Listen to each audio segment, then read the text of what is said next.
अक्सर ऐसा होता है कि पूरे 8 घंटे की नींद लेने के बाद भी अगले सुबह बिस्तर से उठते ही भारी थकान महसूस होती है।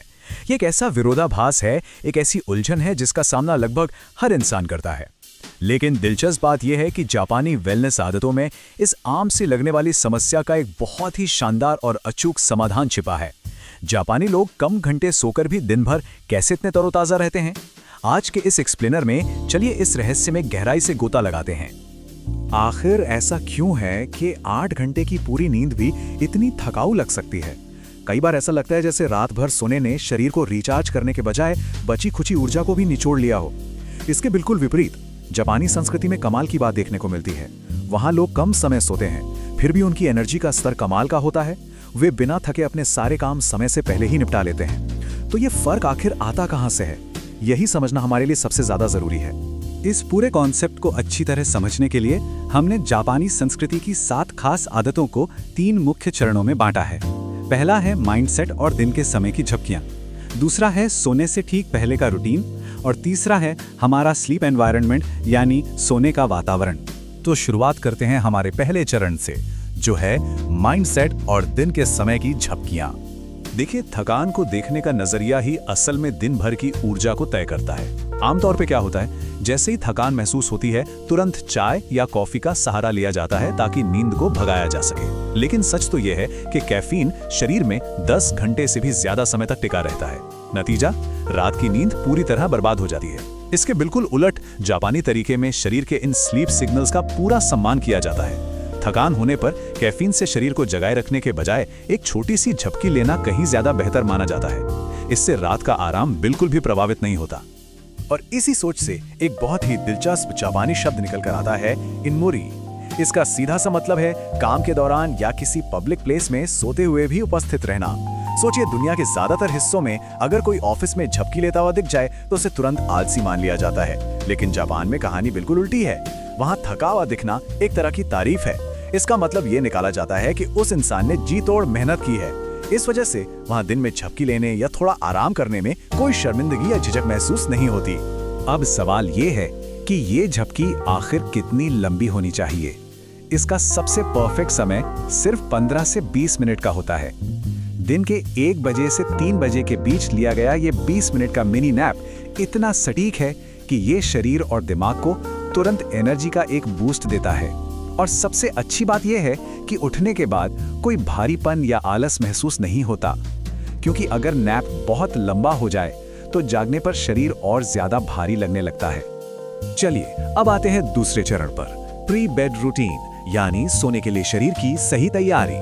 दिन के समय तो हमने ऊर्जा को संभाल लिया, लेकिन शाम के समय शरीर और दिमाग को सिस्टमैटिक ढंग से सोने के लिए तैयार करना भी उतना ही अहम है। ये रूटीन सचमुच शरीर के लिए एक स्लीप ऑन बटन की तरह काम करता है।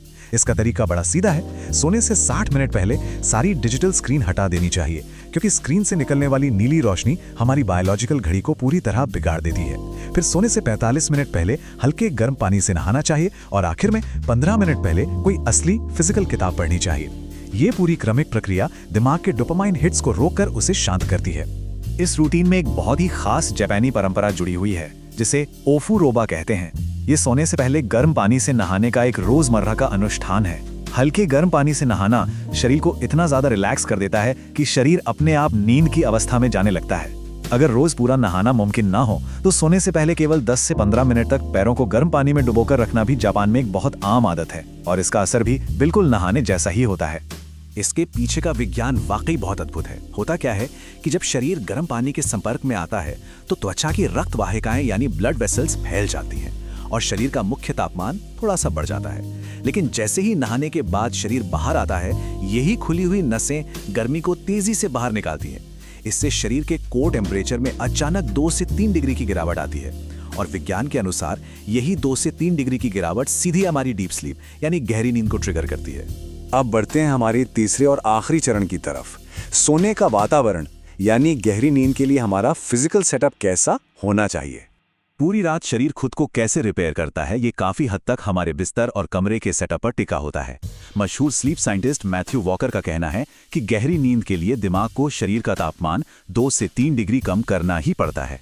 अगर कमरा गर्म है तो नींद लाने के लिए दिमाग को एक्स्ट्रा मेहनत करनी पड़ती है। शरीर पूरी रात बस संघर्ष ही करता रहता है। यही कारण है कि एक ठंडा कमरा बिल्कुल अनिवार्य है। गर्म कमरे में रात भर करवटें बदलनी पड़ती हैं और सुबह उठने पर भारी थकान का एहसास होता है। इसी वजह से बेडरूम का सबसे परफेक्ट तापमान 18 से 20 डिग्री सेल्सियस के आसपास होना चाहिए। एक बहुत बड़ी जापानी रिसर्च हुई थी जिसमें 2000 से भी ज्यादा घरों की स्टडी की गई। उसमें पाया गया कि जापानी कमरों का औसत तापमान 13 से 17 डिग्री के बीच ही रहता है। जानबूझकर कमरे को इतना ठंडा रखने से नींद की क्वालिटी कई गुना बेहतर हो जाती है। इसी ठंडे माहौल की वजह से कम समय में भी शरीर को ज्यादा गहरा और बेहतर आराम मिल पाता है। बिस्तर का चुनाव भी एक बहुत अहम हिस्सा है। आमतौर पर यही माना जाता है कि बिस्तर जितना नरम हो नींद उतनी अच्छी आएगी, लेकिन असलियत कुछ और है। बहुत नरम गद्दे पर रीढ़ की हड्डी अपनी नेचुरल पोजीशन में नहीं रह पाती। इसे एडजस्ट करने के लिए शरीर रात भर छोटे छोटे मूवमेंट्स करता रहता है, जिससे नींद बार बार टूटती है। इसके उलट जापानी संस्कृति में फुट ऑन और तातामी मैट्स का इस्तेमाल होता है। ये काफी सख्त और फर्म होते हैं। ये रीढ़ की हड्डी को एकदम सीधा रखते हैं, शरीर के प्रेशर पॉइंट्स को कम करते हैं और बिना किसी रुकावट के गहरी नींद देते हैं। इसीलिए सुबह उठने पर बदन दर्द नहीं होता।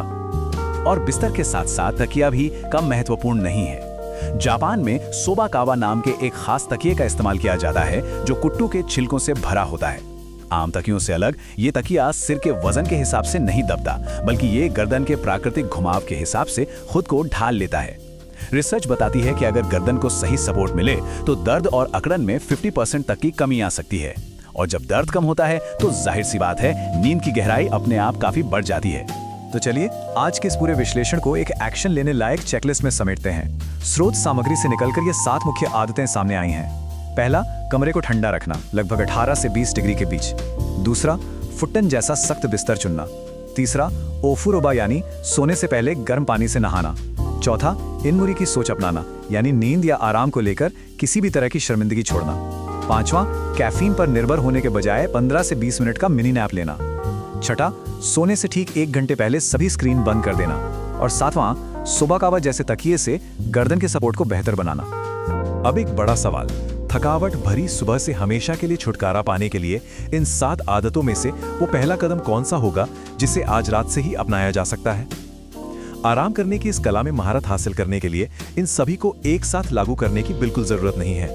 बस किसी एक आदत से शुरुआत करना भी ऊर्जा के स्तर में एक बहुत बड़ा सकारात्मक बदलाव ला सकता है। इस एक्सप्लेनर में जुड़ने के लिए बहुत बहुत धन्यवाद। अगली बार फिर किसी नए और दिलचस्प विषय के साथ मिलेंगे।